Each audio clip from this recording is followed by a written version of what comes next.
Since time immemorial, Whidbey Island's beautiful Penn Cove didn't always look like it does today. Our most recent ice age ended about 14,000 years ago. At its peak, glacial ice more than 3,000 feet thick covered what we now know as Whidbey Island and the surrounding region. The immense weight of all that ice compressed the land, pushing it downward into the Salish Sea. When the ice melted and the glaciers retreated, those lands slowly rose again, and what we know today as Whidbey Island emerged into air and sunlight above sea level. Wave-cut terraces of those ancient shorelines remain as evidence of the island's rebound. Experts believe that the first people here came following the mammoths into a semi-arid post-glacial landscape of tundra and scrub vegetation. The oldest evidence of human habitation, Clovis-style spear points, found near Eby's Prairie, were left there more than 12,000 years ago. Anecdotal evidence indicates that green breaks in Columbian mammoth bones, referring to bones broken after an animal has died, when it was prepared as meat, have been discovered on our beaches and at the base of shoreline bluffs. After the mammoth, the archaeological record indicates an abundant food supply existed here. Numerous mammals, including deer, elk, and bear, lived here and were hunted. Ducks and geese were also taken with nets and arrows. Ancient shell middens, food refuse piles made up of bones and shells, show that the oldest, deepest layers of midden are mostly made up of larger mammal remains. Over time, those mammal remains give way almost exclusively to shells and other evidence of sea life, readily available as the prime source of nutrition. The fish-based diet included salmon, halibut, flounder, sole, and smelt. Also shellfish varieties such as horse clams, butter clams, little necks, cockles, and mussels.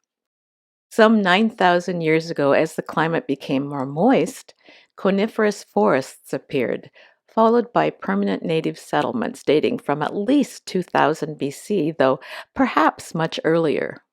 Without roads, natives navigated the Salish Sea in canoes, accessing marine resources on both the high-energy outer coast and the more sheltered waters of the Salish Sea, including Penn Cove. The nearby prairies were used to grow and harvest blue camas bulbs. These plants provided starch and had a mildly sweet flavor. The camas bulbs were roasted slowly to make the bulb palatable and digestible. Roasting them also helped preserve them when made into small cakes and stored in baskets. Additional food sources include bracken fern and nettles, as well as several species of berries and wild onion.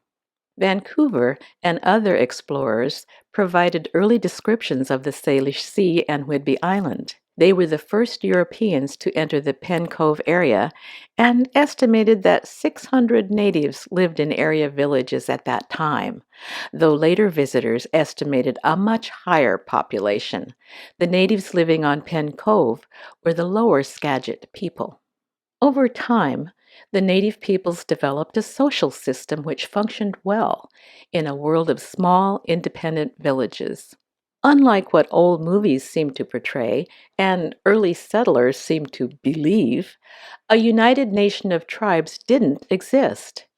Well-established trading networks were used to obtain special items from outside their own territories or to purchase something that another village was especially known for. But beyond that, villages were autonomous. They didn't have a big chief to command many tribes, or even one big chief to command a single tribe.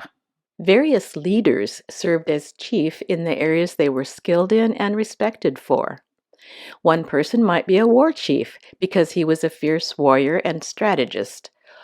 Another in charge of settling arguments and disputes because of his wisdom and diplomacy skills. Still another might be the lead for such tasks as building new structures and holding community celebrations.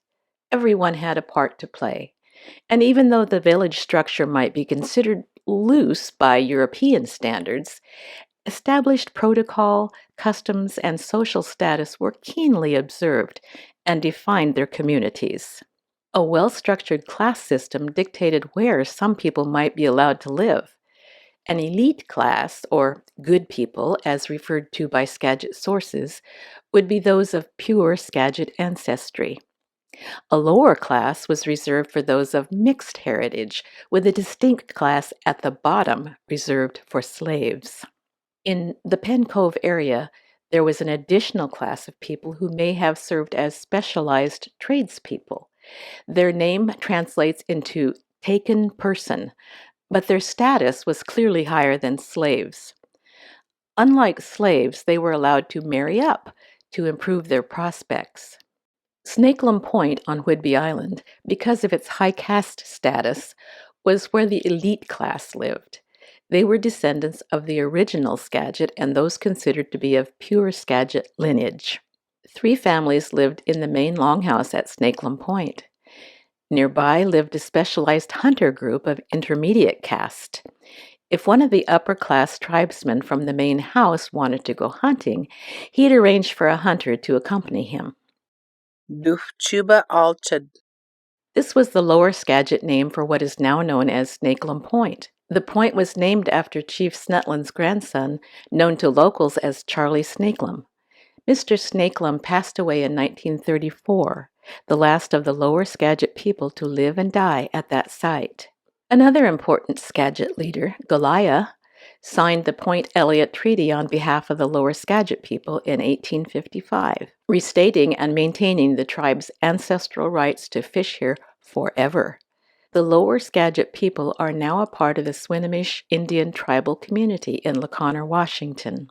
The village at Snakelam Point was defended with earthenworks, stockade fences, and slit trenches to serve against raids from marauding northern tribes like the Tlingit or Haida. Even so, the main longhouse was burnt during one of these raids. The rebuilt longhouse was used into the early 20th century as a gathering place and ceremonial structure for Skagit families. As time passed, Snetlin's descendants spread to the west, starting other villages along the south shores of Pen Cove. The site of present-day Coopville was prized for prolific smelt runs. Longhouses lined the shore, but were apparently removed by settlers in the construction of present-day Coopville. Chaqualat. Across the water near present-day Monroe Landing was a permanent Skagit village with a longhouse and a cemetery behind. It was an important site for horse clam harvest, as well as the home of another of the Point Elliott Treaty signers, a Skagit leader by the name of Qualetub. Just to the west, on what is now called Fossil Beach, was another permanent village featuring a single longhouse that survived into the 20th century. A son of the founder, known to locals as Billy Barlow, lived there and held the last potlatch there in 1904. This was the site of many burials as well.